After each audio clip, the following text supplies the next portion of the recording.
The following audio recording has been designed for learning purposes only. Do not share, distribute, or provide any type of copies, or this audio lesson will not be made available to you. Good luck with today's lesson. So there's a term that I didn't cover in chapter 22, and I wanted to cover it in a little bit more detail.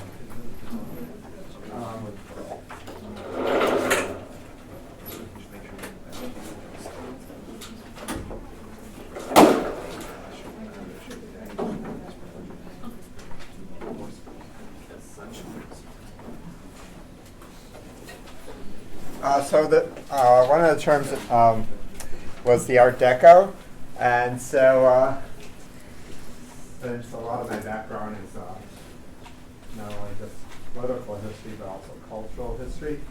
I want to talk to you about the modern style of the 1920s, and the Art Deco was really this incredible style of design that's used in modern design now about 100 years ago. And it's very geometric. Much of its inspiration comes from non-Western culture, often African culture.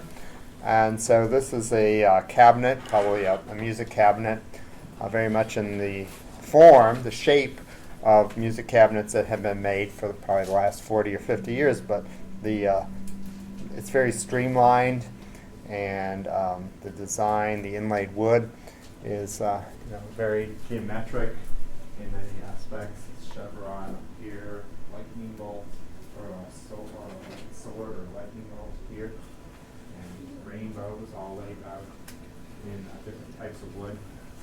And so Art Deco can refer to really the style of any modern design from that era, the 1920s. And actually in the 1930s it's still around. A lot of it morphs a little bit into what's called the Art Modern instead of the Art Deco. But if you notice this is very non-Western looking at design of these dancing figures. Looks very African inspired.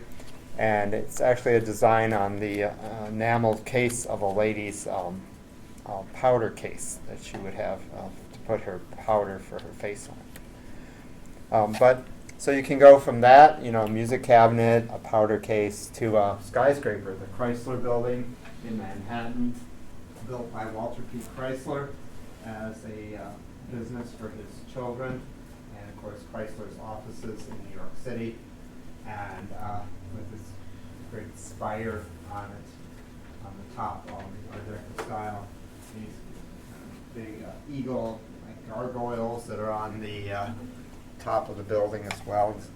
The Chrysler Building, by the way, was that's its entrance, was the tallest building in the world for about 9 months after its completion.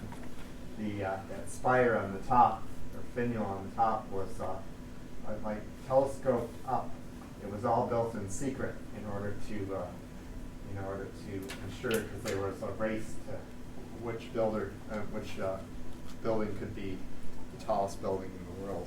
It only held that. Standing up there? Yeah. Oh my God. That the Chrysler Building was only the tallest building in the world for a short period because that's its elevator doors. And some other doors and glass. But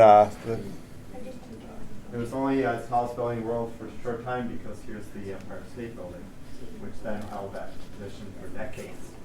And the Empire State Building is built in an interesting Art Deco style of architecture with these steps that step back.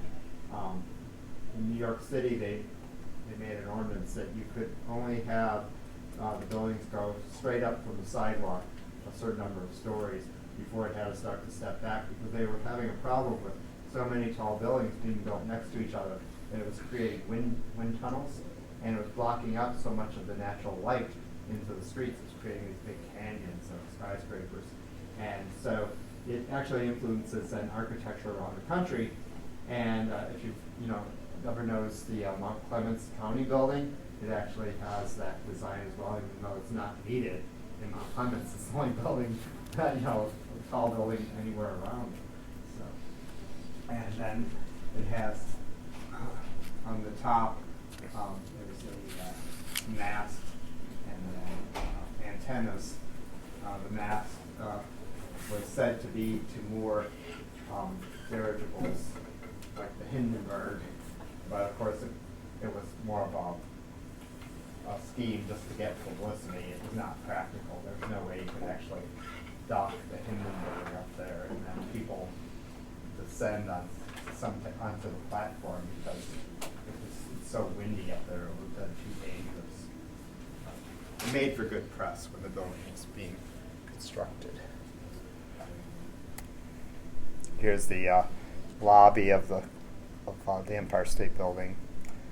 Rockefeller Center with 30 Rockefeller Center, the tallest building in the whole complex, but actually a whole series of buildings that were built by the Rockefeller family, John D. Rockefeller Jr.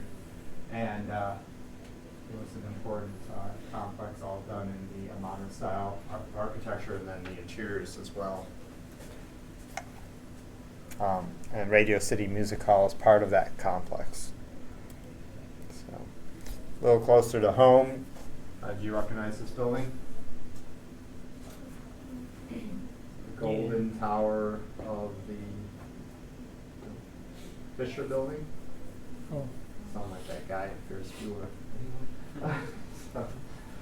The Fisher Building, built by the Fisher brothers, who made their fortune in Fisher Body, which became part of General Motors, building the bodies for General Motors. And it's in that style of architecture that has the step back. It's really an extremely fine example of Art Deco architecture. The interiors they spared no expense. All kinds of marbles and onyx used on the floors and the walls, and decorative paintings on the ceilings. The Guardian Building, another excellent example of the Art Deco architecture, built by the Guardian Group Bank. Guardian Group, of course, which collapsed in the winter of 1933 and led to the crisis that the governor was forced to close all the banks in Michigan in the winter of 1933 that I talked about a week ago. Guardian figures, very non-Western, like Mayan influenced. Here guarding the entrance to the building, and then I have some pictures of the interior. Is that in Chicago? It's here in Detroit. Oh, it is? Downtown. Mm-hmm. It's actually owned by the Wayne County now, and their offices are there. And they unfortunately abandoned their historic 19th century building, which was only restored back about 35 years ago. Incredible geometric tiles on the ceilings, going up to the main banking room from the lobby. So you went up a flight of stairs here, almost like a Gothic roof screen, but very geometric, actually mimicking some of the geometric shapes that are in the tiles. And an amazing mural and tile of the Lower Peninsula of Michigan on the back wall. And then here's the main banking room. So all the teller booths would have been along the sides here, and then all the carrels where you would fill up, microscopes and things like that would have been here in the center. Has anyone ever gotten a chance to go in that building? No. It's open to the public. Actually, this area is, the last time I was there was like a coffee shop, and there was a store that sells all kinds of cool Detroit and Michigan things in there. So yeah, you should check it out next time you're downtown.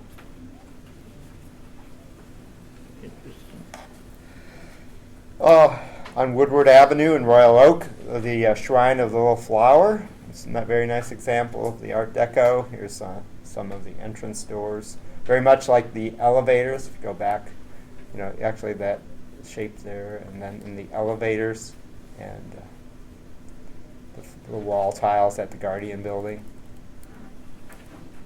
The Fox Theater. It's a nice example with its very eclectic interiors, Mayan, Indian influences,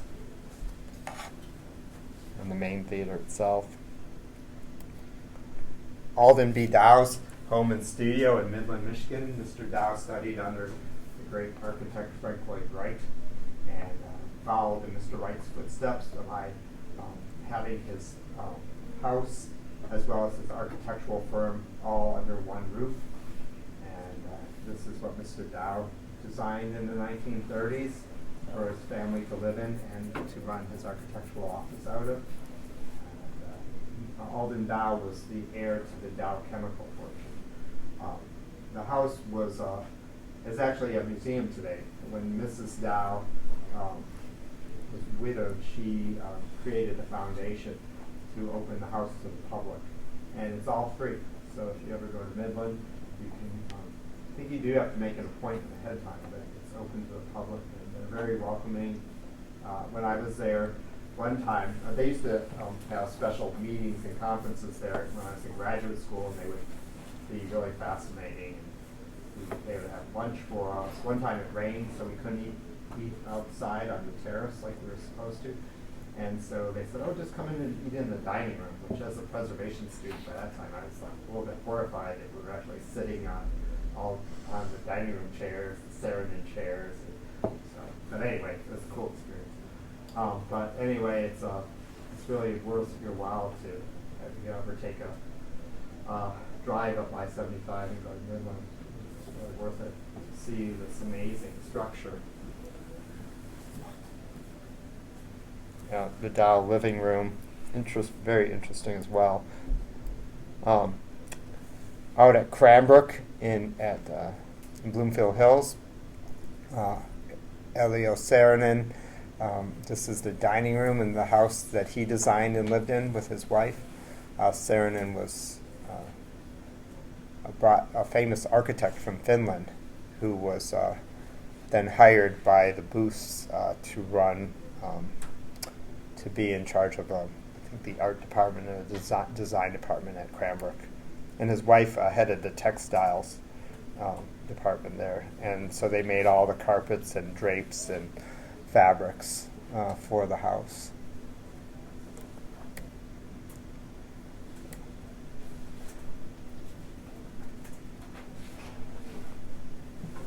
Frank Lloyd Wright in the 1920s designed this house for a wealthy Midwestern heiress, and it's called Hollyhock House, and it's in Hollywood, and its inspiration is the hollyhock flower, which grows very tall and has lots of flowers that bloom upward on a big stalk, and so it's almost like a Mayan temple. So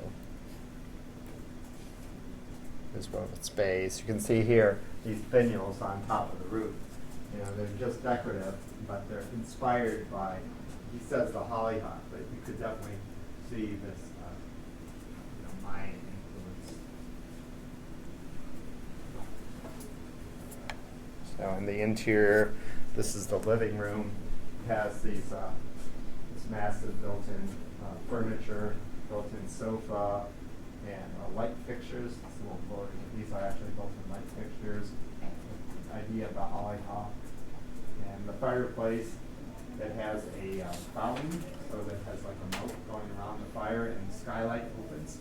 So you can open the window, have a fire, and have the water running, so you can see the stars at night. Really interesting concept of the fire, the water, the sky.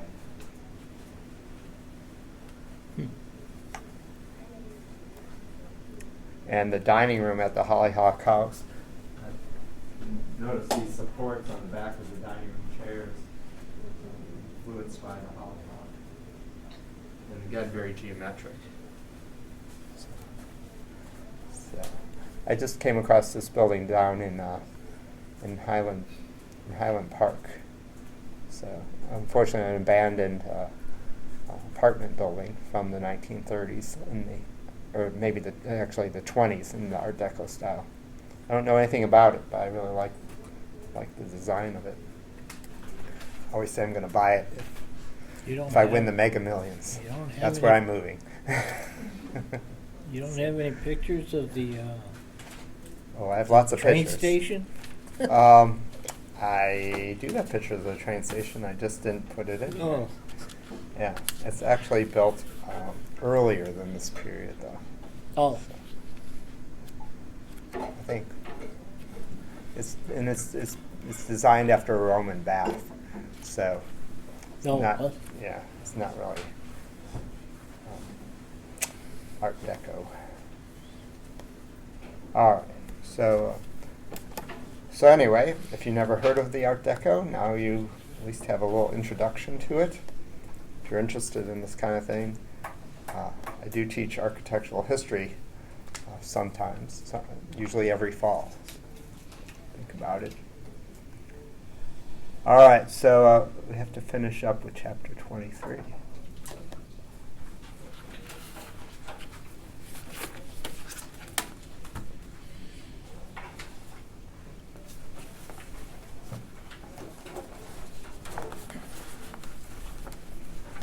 So I left off, I think, with the Zoot Suit riots the other day.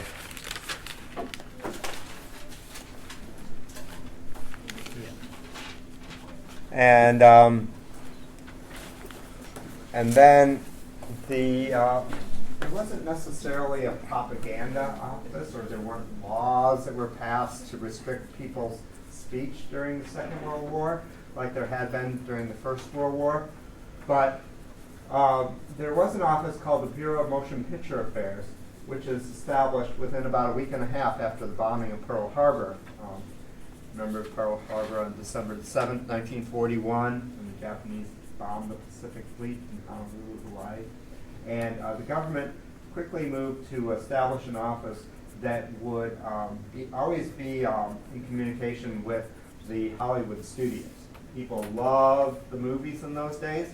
People tended to go to the theater 2, 3, 4 times a week, extremely common. That's how they saw all the latest movies, how they got much of their news, at least visual news, on days before television. And the Bureau of Motion Pictures Affairs laid out these guidelines of how the studios should deal with the war and remind audiences what might be lost, freedoms that would be lost if the war went badly, show the evils and cultural differences of our enemy, which of course is a traditional tactic historically at times of war to dehumanize your enemy, to make them seem less than being actual people, which of course makes it easier than, of course, if you don't look at people as being actual human beings, you can go out and kill them. And so that is something that's being portrayed, the German people, the Italians, the Japanese, all being portrayed in ways that mocks them, mocks their culture, and then of course celebrate the history and culture of the Allies, those people, nations around the world that are fighting alongside us. Of course, during the First World War, the Italians, if they were portrayed, would have been upheld. Now they're against us. They're fighting with the Germans and the Japanese, part of the Axis powers, and they are now, of course, being mocked. But here at home, of course, it's only the Japanese that were being interred in internment camps, not the Italians, not German immigrants. The Hollywood studios had a lot of contracts with the government, and so they were making quite a bit of money. Some studios like Disney was actually saved financially from financial ruin. They had huge debts at the time the war started, and they may have gone out of business had it not been for the war. Warner Brothers had contracts to make a variety of different films for the government, some that were seen by the public, some that weren't. Private Snafu is one that was not seen by the public. A series called Why We Fight They used a lot of footage, both footage of the war as well as captured footage was shown, and they were very popular. Those were seen by the public. Private Snafu was used in training as a way to talk about various topics. It might be about booby traps. That was actually this one, which I'm going to have. Actually, this one doesn't work, unfortunately. I'm going to have to pull up another private snafu. They could be about secrets, keeping secrets. They're all about different topics that soldiers needed to learn, to be reminded about, that if they did not follow the rules in their training, that they could be killed, and it would be very dangerous for them. You know, an interesting aspect of being in the training camps was that they would often show movies like this. They would show feature films like you would see out in the theater. You would see cartoons. Cartoons were extremely common at the time to show beforehand or during intermission. And Private Snafu is made like, it's made by Warner Brothers, so it's using the same artists, it's using the same voice artists as well that were making like the Bugs Bunny, you know, Looney Tunes films, Bugs Bunny, Roadrunner, all those guys. And so actually they'll seem familiar if you're familiar with those old cartoons. But what's going on in the training camps is that oftentimes they're not only training our soldiers, but as the war goes on, they're used in part as prison camps as well. And so you might have German soldiers or Italian soldiers who are allowed to go in to watch the films in the evening as well. But because the military is segregated, the prisoners were often allowed to sit closer to the screen than the American black soldiers, which of course was definitely something criticized by many at the time, that here you had prisoners of war who were our enemies, had been fighting against us, being treated better than our own citizens.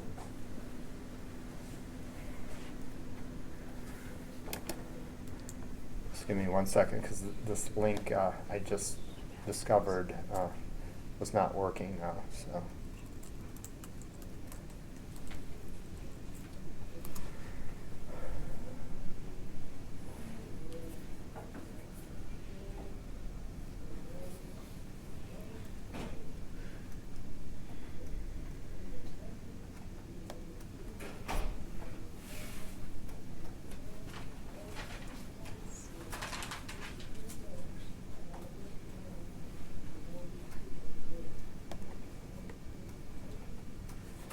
So this one is from the National Archives. So fortunately, it actually works.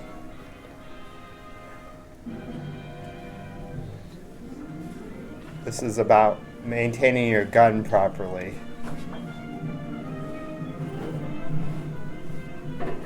We'll just see part of it.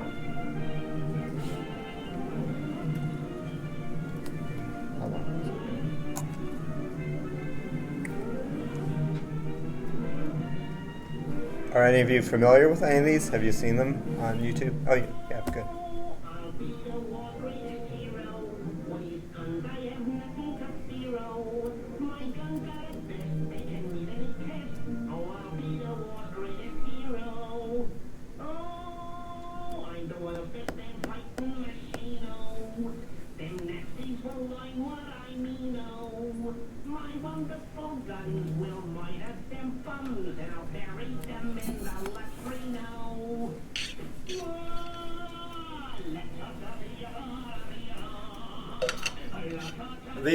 Although these will seem to be very amusing to us and very G-rated, they tended to be off-color and would actually not have been appropriate to be seen by public audiences. Sometimes some of the topics can be a little risque, which of course to us would be nothing nowadays, but at that time it would have been seen as being offensive. and going against the self-censoring rules that the studios had.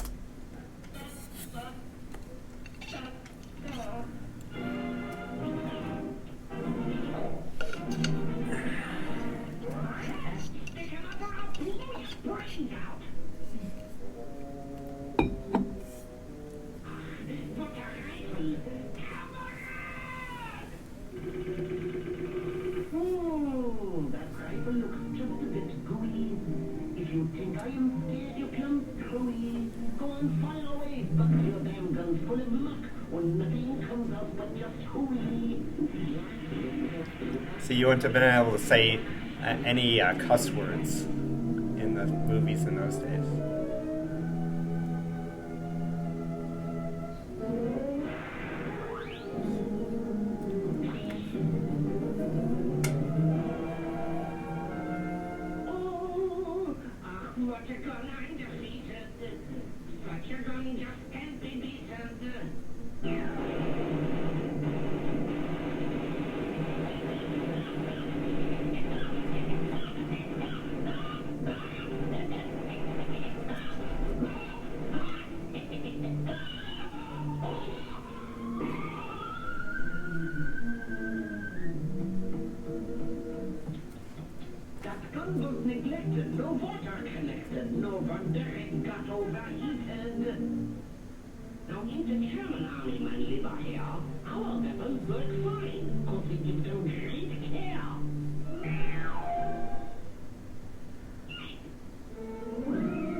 Conditions inside are just thinking. Really, they are.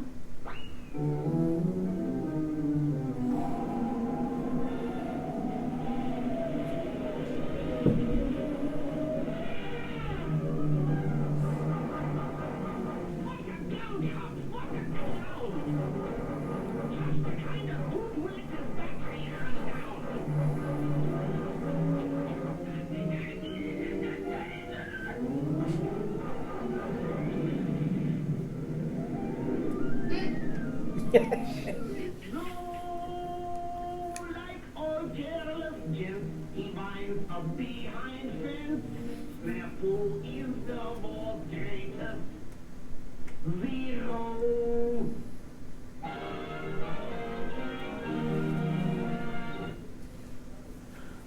So, Private Snafu was always making some kind of mistake that, of course, you would not want to make. I mentioned Disney. Disney did a lot of films for the government, and also for just the general public at the time. This is one that would have actually been seen by the audiences in the theaters. There's not a lot of places you can go or spend your money on. People worked a lot during the war years. They save a lot of money. And but the one thing that they still love to do was escape and go to the movie theaters, just like they did during the Great Depression to forget their troubles. Now during the war, they're doing the same thing. But often there's, of course, some of the most popular movies of the war years were about the war. And cartoons, a lot of cartoons about the war. This is one in which Donald Duck has a dream that he's living in Germany and working under the Nazi regime. It's called Der Führer's Face. It's one of the most famous of the Disney films from that era.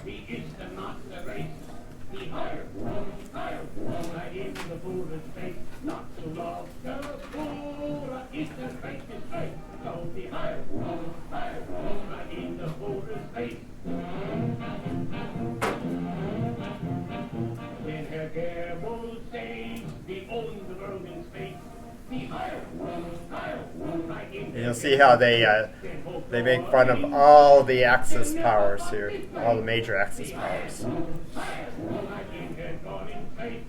Is he not the Superman? Ariel, you're a Superman. No, he is the Superman. Superman. It did not see land so good. Would you leave it if you could? The artist that seems not is good. People believe, but if we could. That's supposed to be Mussolini. I only get one and order. Everyone of foreign race will love the poor state when we bring to the world disorder.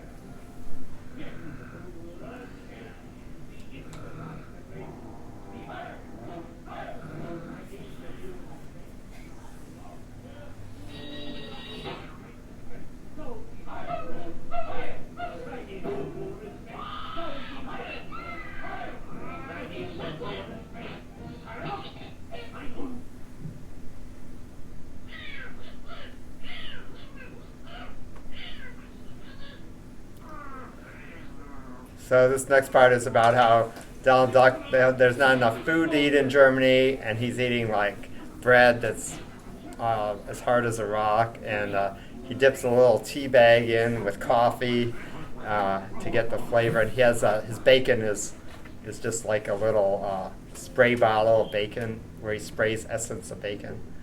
And then he works in this huge factory. We never will be slaves. Be higher, but still be not like slaves. While the poor branch and lies and rants and raves. Be higher, and work into our grave. Alicia! Get to work.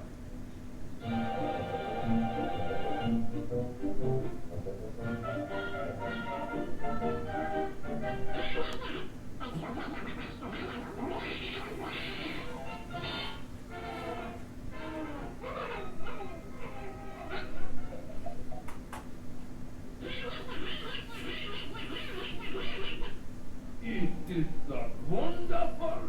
Is not our Führer Gloria? Heil Hitler! What does you say, Schweinhund? What does the Esel? Heil Hitler!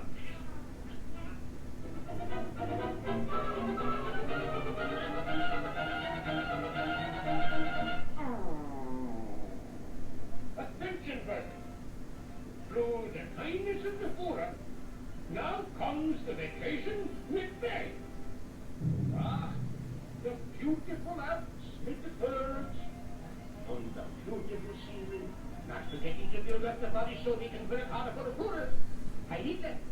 1, 2, 3, I 1, 2, 3, I 1, 2, 3, I 1, 2, 3, I. And now the vacation is over by special decree of the Führer. I need that. You have been chosen to work overtime. So anyway, you can watch the rest of it online if you want. So that's one of many Disney cartoons that were made, and there's actually some. There's actually one that I find is fascinating. It's all about how people in Germany had to live and how you had to go register your family, and like basically to have government cards and things like that. So it was one of these films that shows like what could be lost, like what the freedoms that would be lost if we had lost to the Nazis, things like that.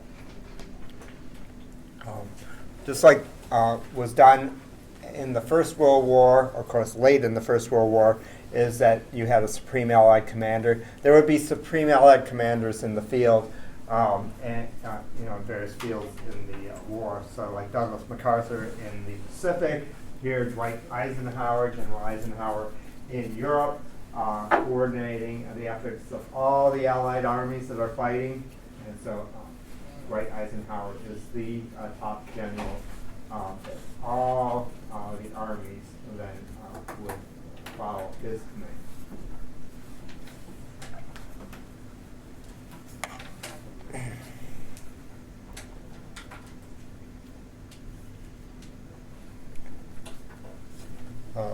last week I talked about how the front in Europe was opened through Italy after the Germans were defeated in North Africa.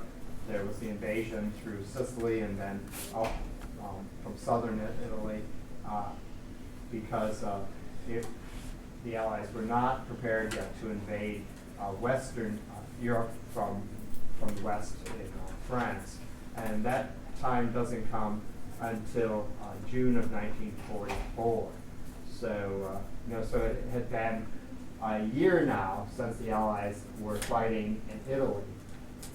And of course, this is important because it's forcing Hitler to divide his troops even further when he was fighting in Italy. Of course, he's fighting the Russians on the Eastern Front, and then with Operation Overlord, now the ground troops are, of course, fighting the Allies in France. It took, though, years of bombing and softening up German targets for this to be able to happen. And, but it would, of course, be successful within about 7 months. And within a couple months, of course, Paris will be taken back, and the Germans will be forced into further retreat and into Belgium by the end of the year and in the Ardennes forest. But so D-Day operation is codenamed Operation Overlord. It came in an area along the French coast where the Germans did not expect it. Anyone know why they were not expecting it in Normandy? Didn't the English and U.S. Army like set up like a fake army that I think was across the English Channel? Well, there was a lot of disinformation, yeah, and that's certainly part of it. There were lots of fake airplanes and things on fields. That's part of it, making the Germans think that our forces were even larger than they were, which were, of course, massive. They did think it was going to come further south where there were wider beaches. In Normandy, the beaches tend to be quite narrow. There's a lot of areas where there's cliffs, so you have small, narrow beaches, high cliffs. The Germans have lots of defenses up on the cliffs, looking down on the beaches. The beaches have all kinds of mines and barbed wire. Even in the water, there's mines and various defensive. There's like these sunken like poles or big concrete. They're like concrete. They look like a jack. Like you play jacks. But there are these massive things that are sunk in the water on the beaches. I'm forgetting the name of them, but to prevent an invasion on the beaches. But nevertheless, it was so the Germans did not expect an attack there. They had similar things done on other beaches further south, which where they had more troops set up, and so it was a surprise attack. Of course, paratroopers are able to paratroop in behind the German lines, so the Germans have to fight, not only try to stop us from invading on the beaches, but also from behind the lines. And it was successful. And so that's Operation Overlord. And like I said, by the end of the year, the Germans are forced to abandon France and are fighting in the Ardennes forests on the Belgian-French border. It was a battle that lasted over a month, from January 16th of 44 to, December 16th of 44 to January 25th of 45 in the heavily forested and at this time of year extremely snow-covered, very heavy snows fell that winter. So, did you ever see the old Hollywood movie about this battle? No. The Battle of the Bulge. It's not very historically accurate. It's filmed in California in the desert. So, but it's called the Battle of the Bulge because our troops were forced to into retreat, and our lines kept getting thinner and thinner as we retreated further and further back, miles and miles, something like 50 miles in the retreat. But that's why it's called the Bulge, because the lines had to keep moving back and back and back to eventually it was something like that over many, many, many miles. And but they didn't break. Luckily, they didn't break. And all the bombing raids that had occurred over the years had eventually cut off the Germans from their supply lines, had damaged their facilities back in Germany, had cut their supply lines, and the Germans were unable to get gasoline, which was necessary to fight a modern industrial war. And in the end, they run out of gasoline and have to abandon large numbers of their vehicles and retreat on foot. And so in the end, the Battle of the Bulge is successful. And from that time onward, the Germans are on the run, retreating further and further back into Germany. And so, of course, in the spring, they would capitulate. But before that, just shortly after the Battle of the Bulge ended, President Roosevelt, Prime Minister Winston Churchill of Great Britain, and Joseph Stalin, the dictator of the Soviet Union, meet at a conference on the Crimean Peninsula in Yalta to discuss how Europe is going to look after the war is over with, and where various armies are going to be stationed. And this is a famous photograph taken of the three leaders at that conference. Churchill sitting in the middle. It's always said that Churchill sat in the middle because, Roosevelt sitting in the middle because Churchill and Stalin did not like each other at all. And so Roosevelt, neither man wanted to sit by each other. Roosevelt was criticized of his handling of this conference, but I think history has kind of absolved him of some of this criticism. It was said that Roosevelt gives up Poland, that he abandons the Polish people at this conference, and he agrees to allow Stalin's troops, the Russian troops, to stay in Poland.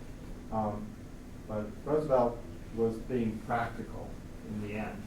Stalin's troops were already in Poland.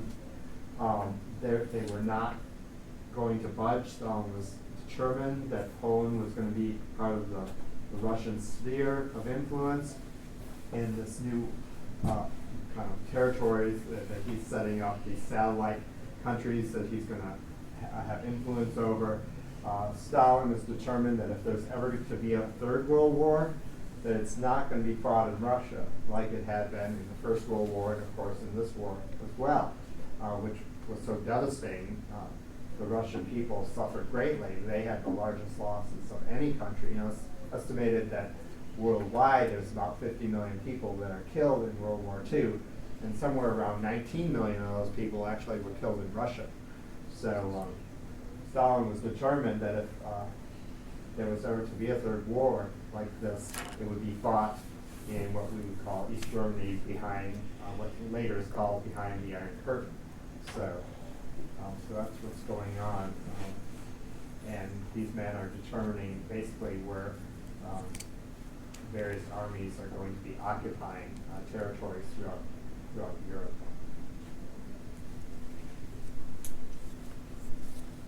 President Roosevelt's extremely ill at this time. He had heart disease, and his blood pressure was extremely high. I saw a film a couple of years ago. They're saying that it could be like 200, 300, crazy high blood pressure.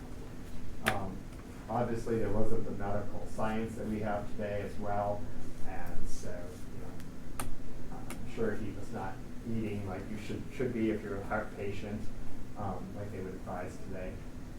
So anyway, he's not well. He's completely exhausted by this trip that he has to take all the way to Crimea. And it's quite remarkable that he's able to do that. I mean, it's extremely dangerous to travel through the Atlantic in those days, all the German submarines. But anyway, it's a long trip. He comes back to Washington for a short time, goes to his Hyde Park estate for a short time, and then but spends, for the most part, spends the remaining couple months of his life at his cottage in Warm Springs, Georgia, where he's trying to regain his strength and recover. And that's where he dies on April the 12th, 1945, here at his house.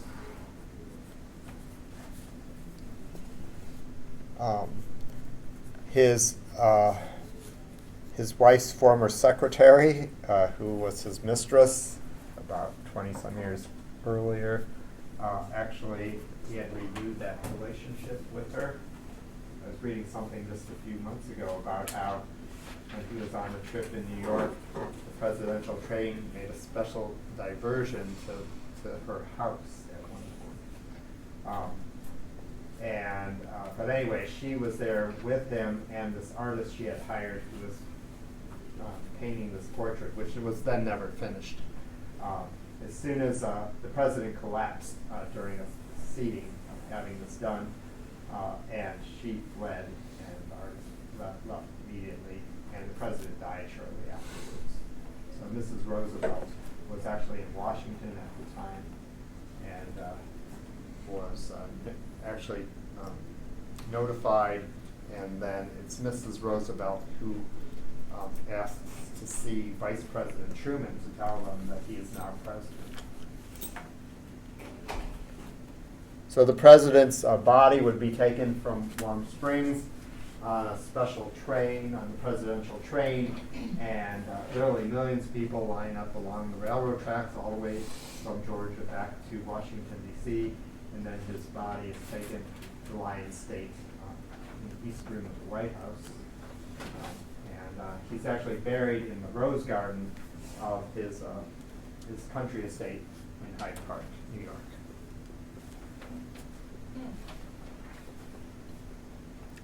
So it's only a few weeks later, it's not even a month after the president's death, that war in Europe is ended. Germany is defeated, and that's known as VE Day, Victory in Europe Day, May 8, 1945.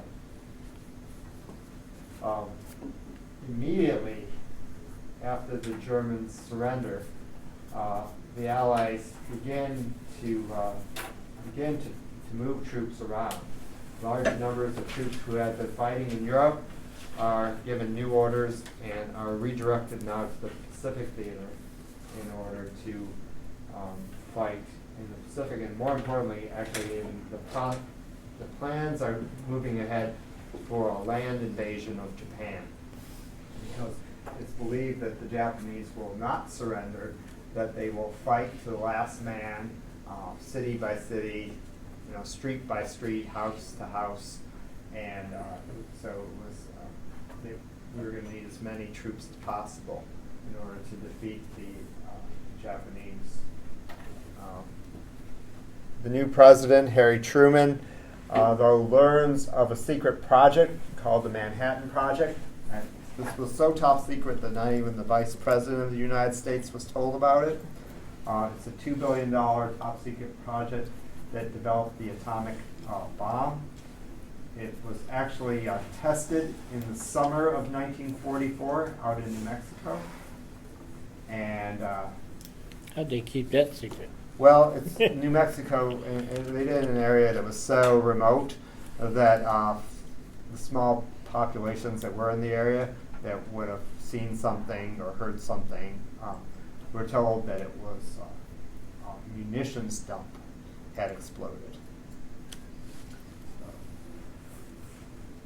But yeah, it makes you wonder. Because it would have been like no other blast ever before. President Truman decides that the bomb is going to be used, and that he said that, they spent all this money and time developing this weapon, and if it could save American soldiers' lives, then he was going to use it. Of course, nowadays it's extremely controversial that we used it. There was an exhibition a number of years ago that was supposed to take place at the Smithsonian that actually had to be canceled because people were so up in arms about the way the bomb was going to be portrayed. But at the time, it was obviously today, if anybody were to use a bomb, it's obviously a horrific situation. It really, if there was no such thing as nobody really knew exactly what it was going to do. Well, they knew it was extremely powerful, but anyway, they used it. President Truman certainly did save a lot of American soldiers' lives because we didn't have to invade Japan, so there would have been huge casualties had we invaded Japan. And so the first bomb is dropped by the Enola Gay on, this is it, the B-29 that carried the bomb. It was a 5-ton atomic bomb known as Little Boy. But after it was dropped on Hiroshima in Japan, the Japanese still refused to surrender. Here's a photograph taken by the scientific plane that accompanied the Enola Gay, the mushroom cloud. It says it killed about 80,000 people immediately. Then another 60,000 died soon afterwards from their injuries. And it's a city that was untouched by the war. So there hadn't been any fire bombings. Like just shortly before this dropping of the atomic bomb, Tokyo had been firebombed, creating massive destruction of the city and killing huge numbers, just like the same numbers that you see here. But this was only one bomb. And so they wanted to show the type of devastation that could occur by just using one bomb. But yet, the Japanese government refuses to surrender.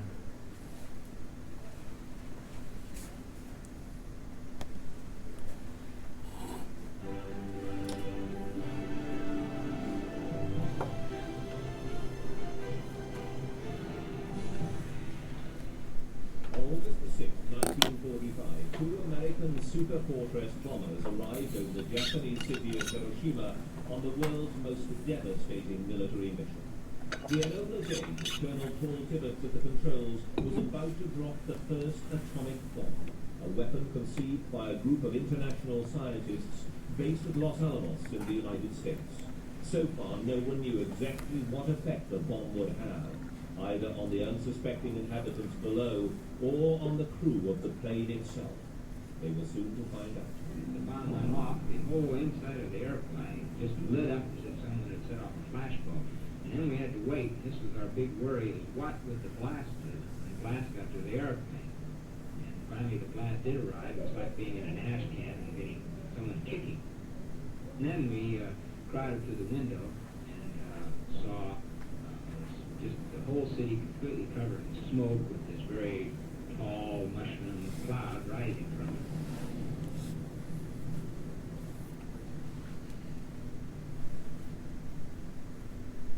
President Truman had already threatened the Japanese with a rain of ruin from the air, the like of which has never been seen on this earth.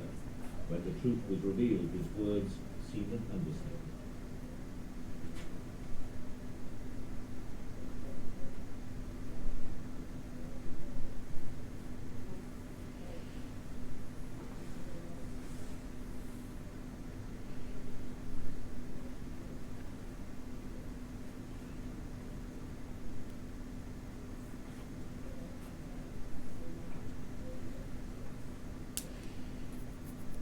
Buildings vaporized, so did the clothes on people's backs.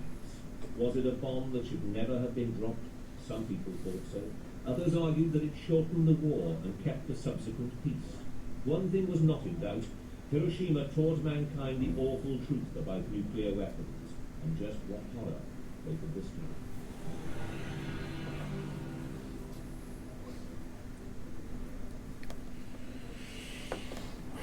So when no surrender came, a second bomb is dropped. This time on Nagasaki, another city in Japan that had not seen the devastating effects of the war.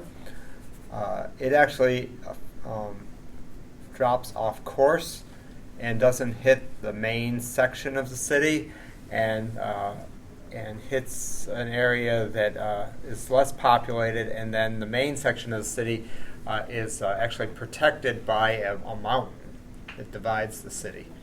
So, but nevertheless, it's still devastating, even though it's a much larger bomb. It kills less people. This is called Fat Man. Actually, the nickname for this bomb, Fat Man, comes from a character in a Humphrey Bogart movie. The Fat Man was in The Maltese Falcon, which is a classic Hollywood movie nowadays, but it was a relatively new movie at the time. It was only a few years old. The Japanese continued to say that they would not surrender. President Truman had said that he would accept nothing more than an unconditional surrender, and that Japanese troops, wherever they were fighting, had to lay down their arms. The Japanese said that they were unwilling to do that, and they wanted to keep fighting in certain areas. And but eventually they do agree to an unconditional surrender, and that comes on August the 15th, 1945.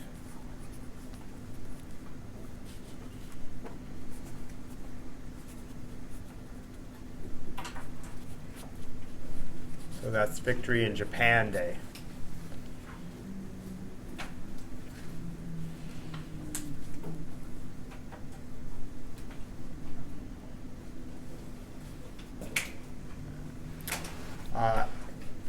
This is some statistics that I pulled together that I thought you should be aware of. 16 million men served in the armed forces. 292,000 died. 100,000 were taken prisoners but survived in prison camps around the world. And then 671,000 were wounded.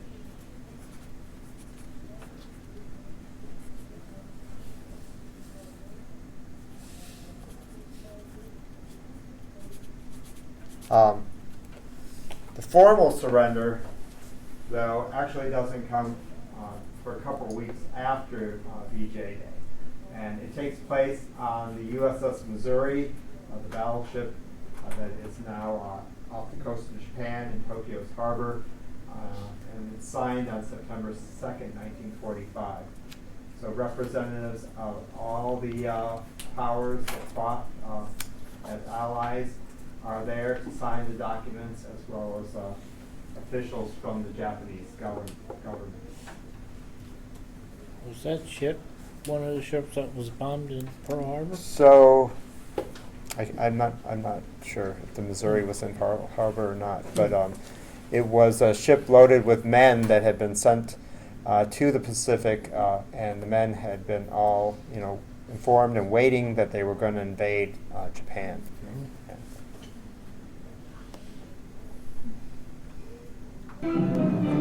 So this is the actual newsreel that the public saw in the theaters then in 1945.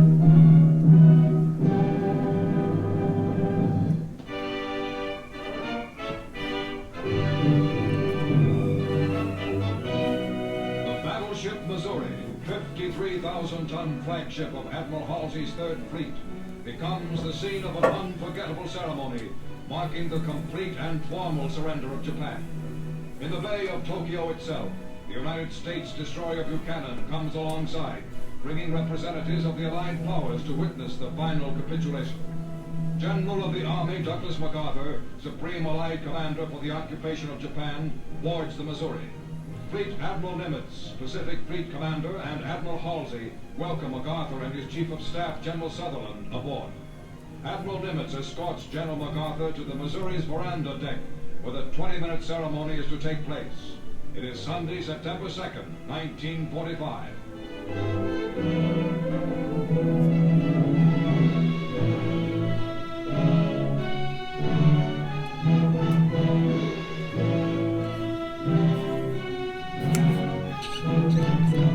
Cameramen and reporters of many countries record this historic moment as United Nations military leaders crowd aboard the Missouri and examine souvenir cards bearing the Japanese flag, special mementos of the occasion.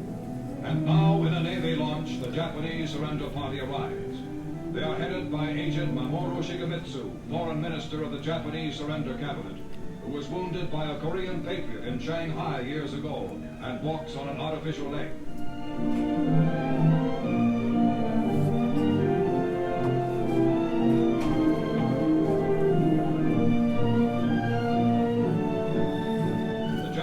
Delegation lines up on the opposite side of the surrender table from the Allies.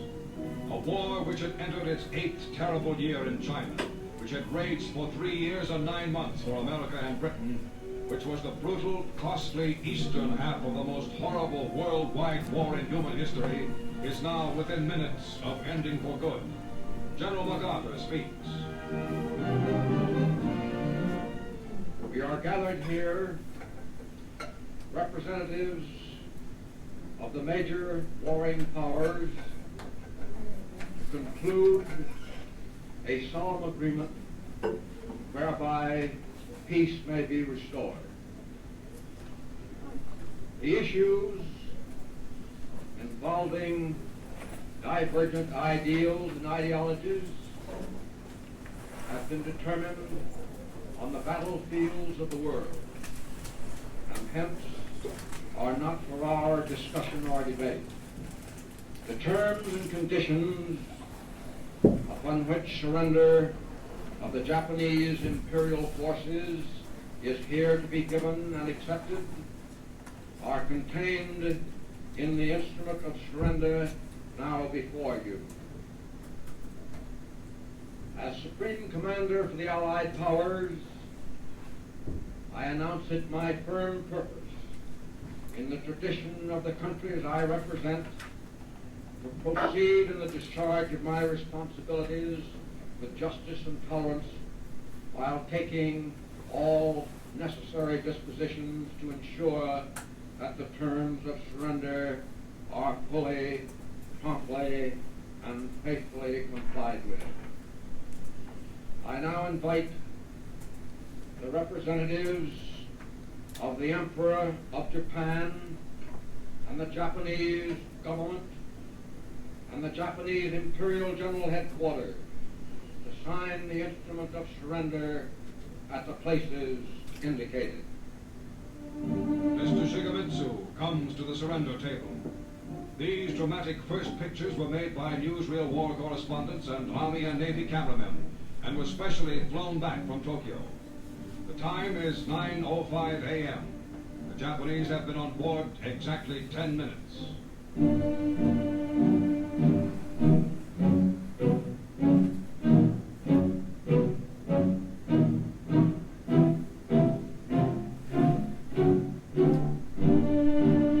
General Yoshijiro Umetsu of the Imperial General Staff signs for the Japanese Army. The surrender documents, by which Japan agrees to lay down arms completely and to obey all Allied orders issued by General MacArthur, were printed by the Army on rare parchment found in a basement in ravaged Manila.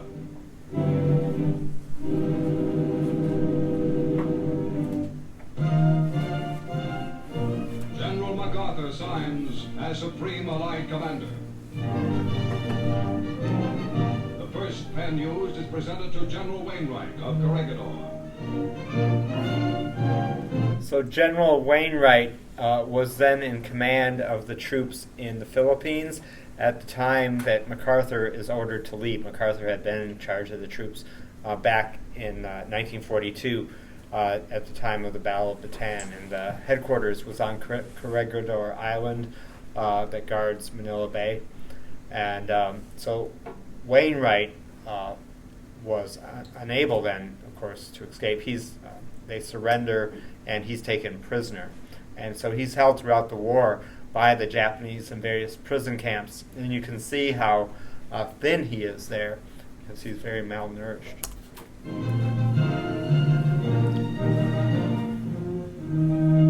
The second pen to British General Percival, commander at the surrender of Singapore. MacArthur uses 6 pens in all, affixing what will be the most important signature in Japan to the document that ends permanently that nation's regime of terror and aggression.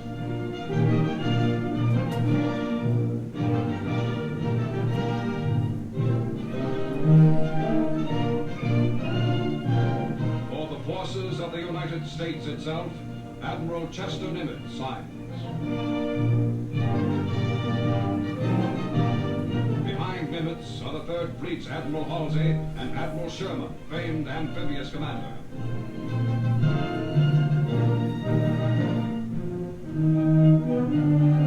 General Su Young-chan, Chief of Military Operations for the Chinese National Council, signs for China.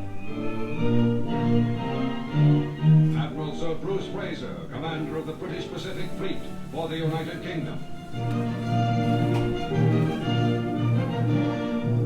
Lieutenant General Kumza Nikolaevich Derevienko for Soviet Russia.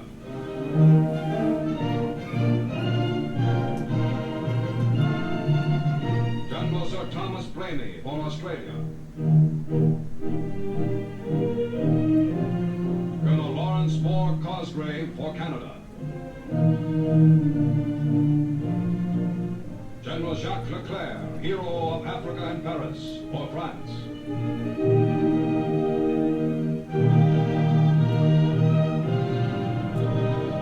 Admiral C.E.L. Helfrich for the Netherlands. Air Vice Marshal L.M. Issett for New Zealand.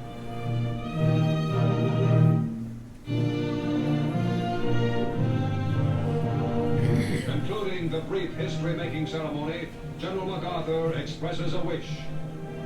Let us pray that peace be now restored to the world, and that God will preserve it always. These proceedings are closed. Swarms of United States aircraft fly in formation overhead as the ceremony ends. The final United Nations victory has been won. The war is over. Peace is here.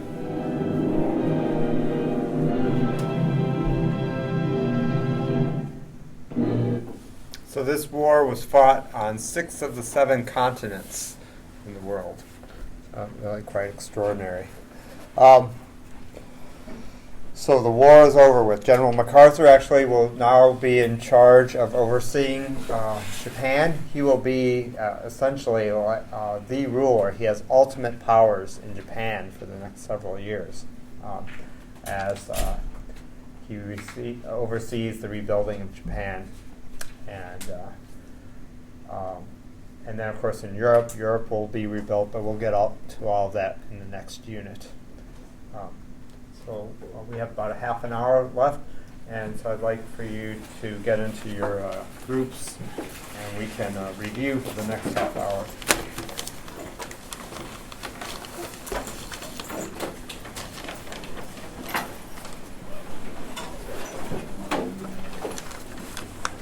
It's not really a good idea to just leave if you're not.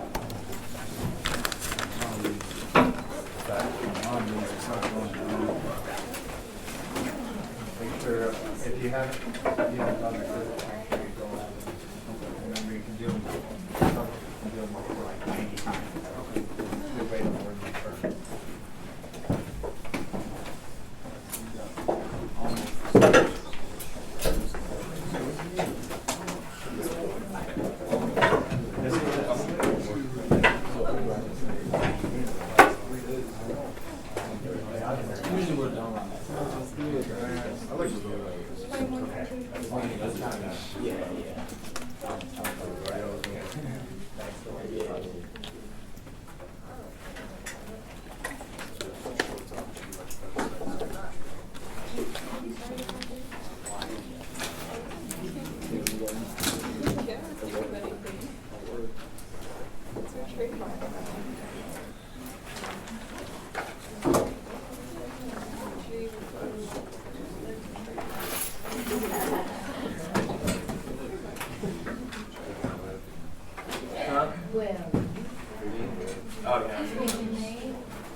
So make sure your notes are away, your phones are away. Oh, if anybody needs 21, 22, or 23, obviously you can get it online, but there's printed copies here of it if you need it. And let's see. First question. Okay, tell me the name of the modern woman of the 1920s. What term was used for the modern woman of the 1920s? Remember, earlier than that, their mothers were known as new women who had fewer children, got more education than previous generations. And make sure you put your team's name as well on.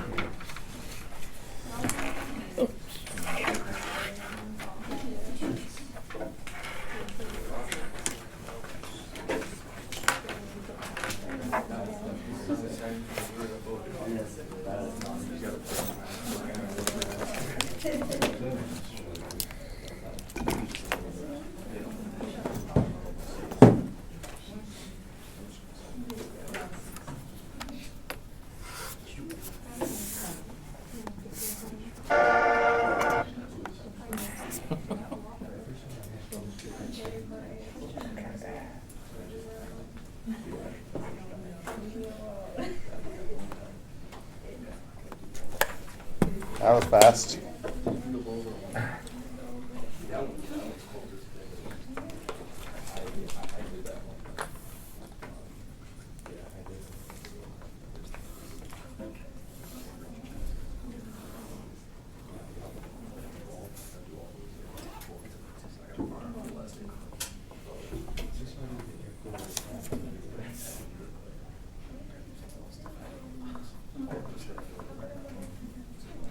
Wow, someone's taking French, it looks like.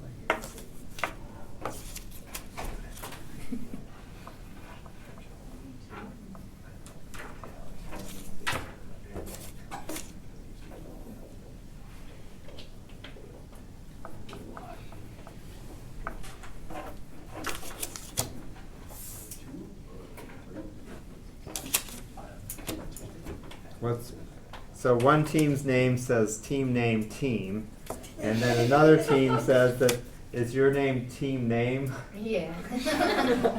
That's going to be confusing. Ours is team trademark. Team. Which is a minute maybe. Oh, it is. Okay, team trade. Okay. All right, that's fine. See, that was useful.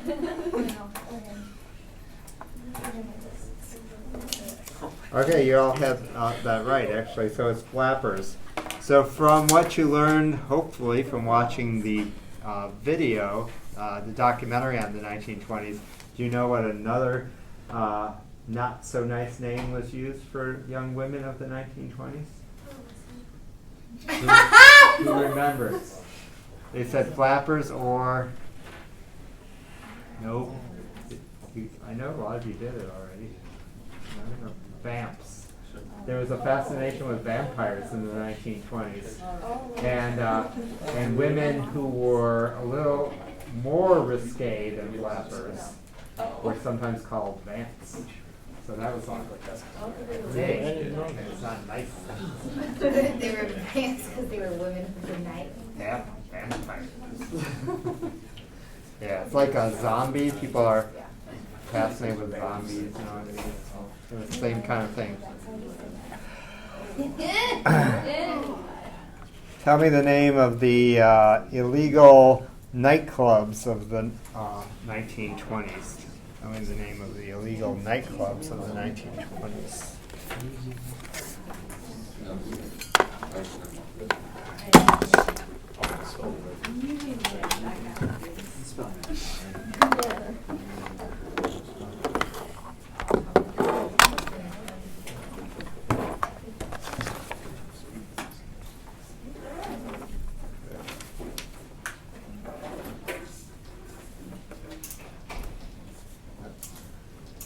Excellent. They were speakeasies.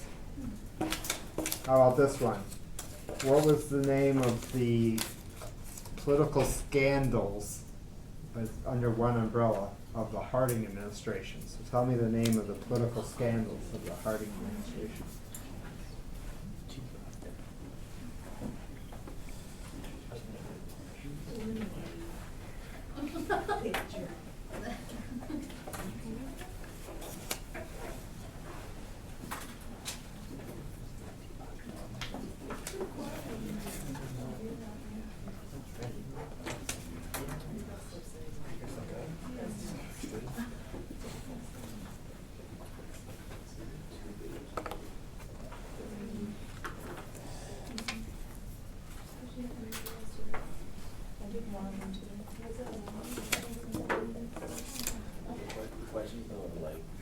Again, you're all right.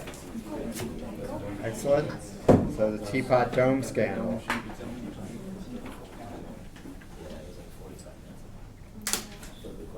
How about the court case that that occurred in Tennessee, in which the state of Tennessee said that you couldn't teach Darwin's theory of evolution? What was the name of that court case in Tennessee that said you could not teach Darwin's theory of evolution?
It was the Scopes trial.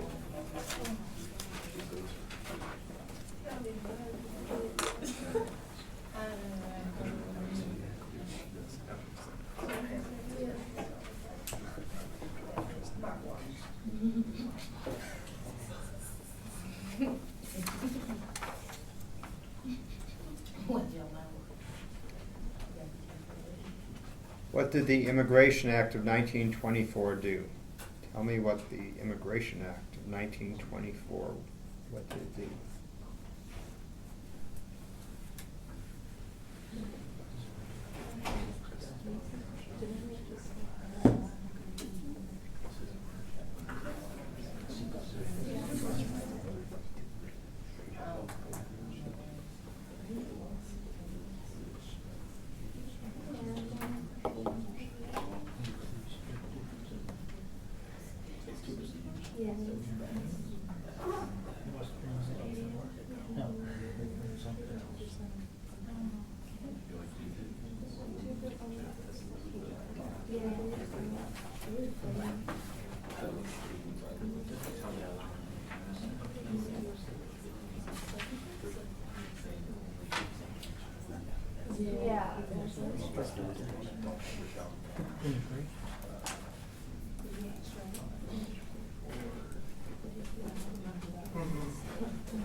Okay, so it did limit immigration.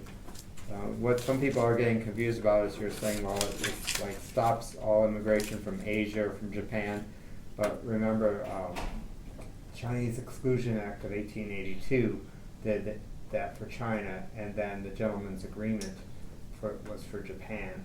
And so this is primarily for immigrants to stop the European immigration.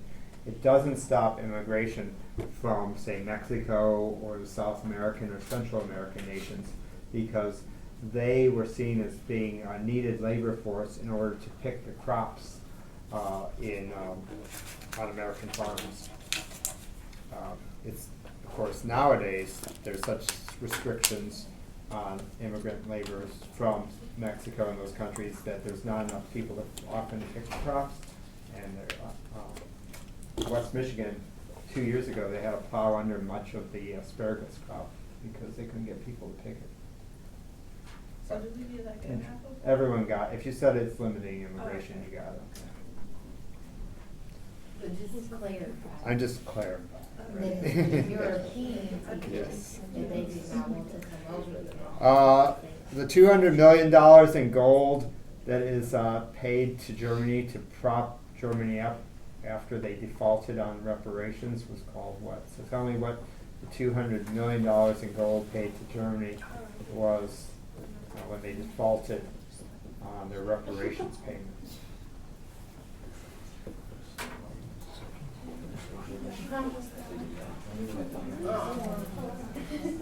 Is that you said?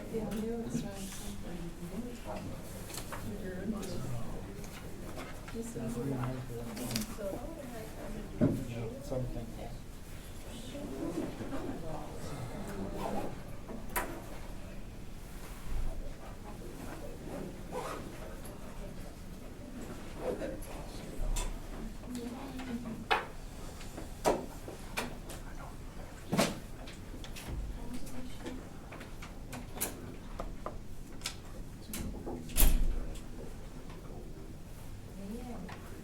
Yeah.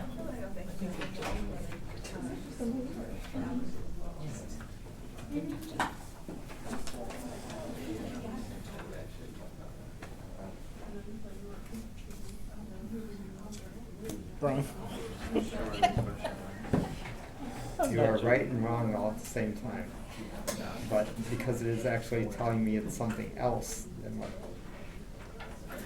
I cannot give it to you. I'll tell you why. Yeah. Oh, she's gonna rewrite it.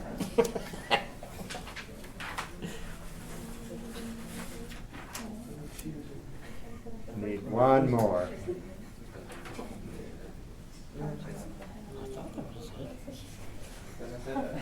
You guys have anything? Or maybe it wasn't the whole. No. Okay. It's the Dawes Plan. Plan. The Dawes Act was in the 19th century which then told Native Americans that they could, if they gave up their rights to their reservations, they could get American citizenship. The Dawes Plan gives $200 million in gold to Germany. Okay, so that's why if you wrote the Dawes Act, you did not get the points. You got half. Sorry about that. We just got the act wrong. It was fine. Nice job, the team that got it.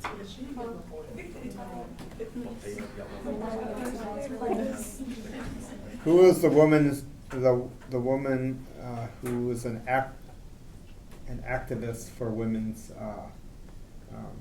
rights, control over their bodies, birth control, things like that.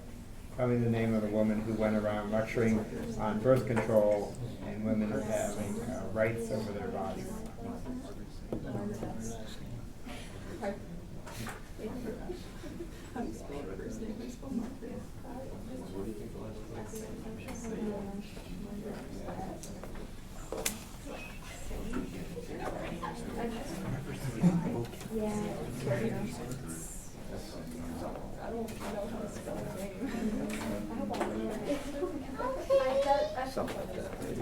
That's right. That's close enough.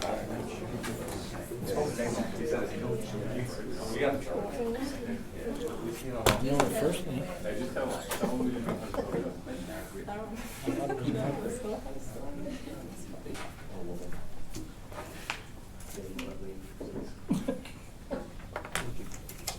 I didn't know her last name. I thought it started with an S.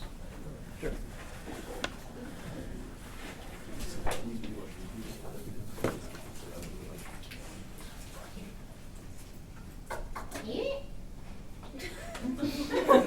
What? I get excited and I make noises. I'm glad you're excited about history class. Well, I don't know if that song is excited or... Don't put my history class down now. You were just giving you credit. I love this history class because I can voice all my little personal I don't know her last name. about Nobody seems to know her last name.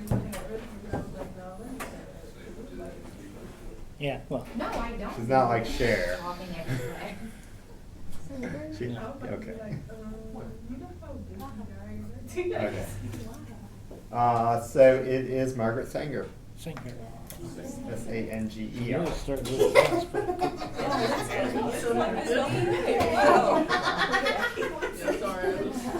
When President Roosevelt closed all the banks in March of 1933, it was known as what? When President Roosevelt closed all the banks in March of 1933, it was known as what?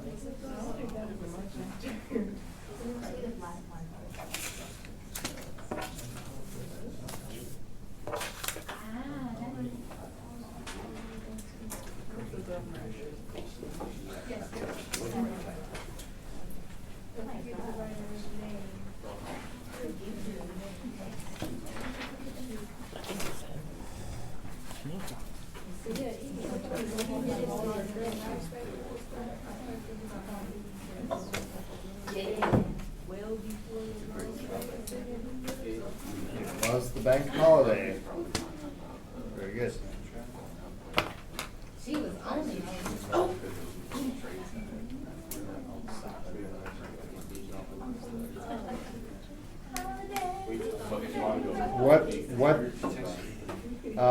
If I were to ask you what bank in Michigan led to the banking crisis in this state, would you be able to tell me? No? Nobody? I showed you the Art Deco skyscraper that they built. yeah. Guardian. Guardian Group Bank. So, Excellent. we turn that in since he is Want to make sure you know. Because that might be on the quiz. Hey. All right. Let's see. What's next? What's the name of the shanty towns during the Great Depression? What were the shanty towns called during the Great Depression?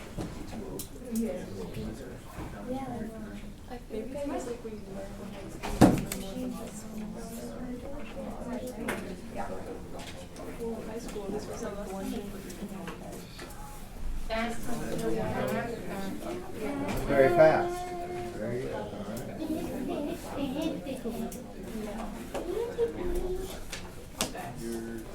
I remember D-Day. I haven't.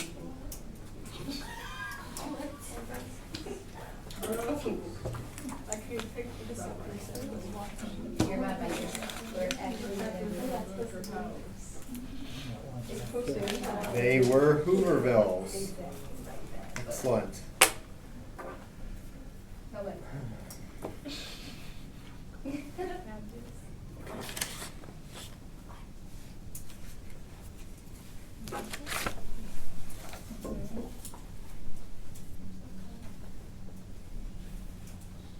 Tell me the day that Germany invaded Poland that led to the start of World War II.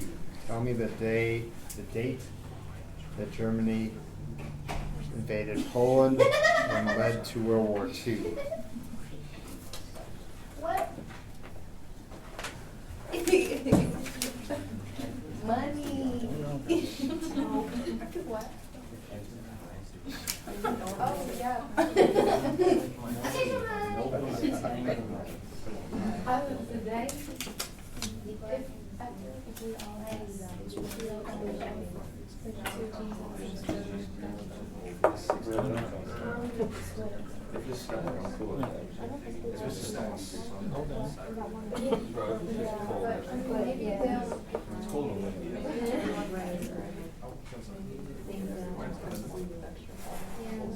It's windy. It's cold and the sun's out. There's no wind.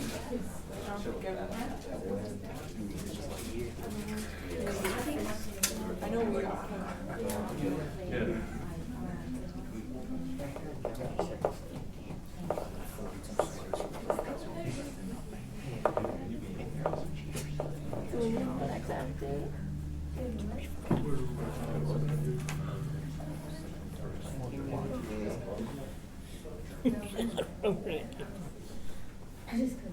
Sausage party tonight. What number is that?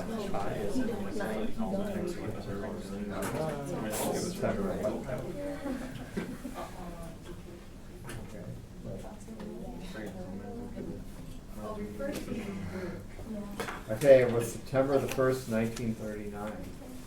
All right. Excellent.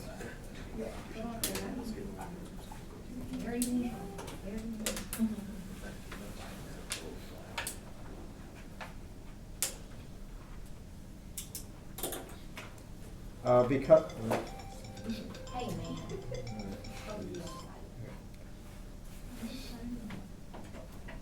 okay, everyone hopefully remembers that in the 1930s there was a series of laws known as the neutrality laws or neutrality acts that have been passed by Congress that basically really limited this country's ability to help a nation at war, sell goods to a nation at war. Right. So, in order to get around its own laws, tell me what did the government do in 1941 in order to help the British fight against the Nazis after the British had essentially overrun all of Western Europe? The British are left to fight, but they need weapons, they need food, they need all kinds of things. Gasoline. Oh,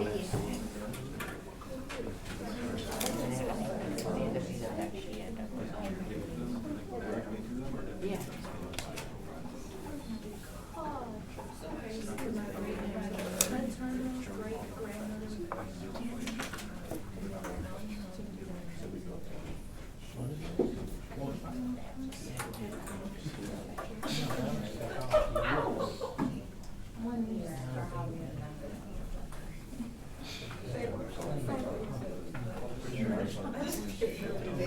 It's gonna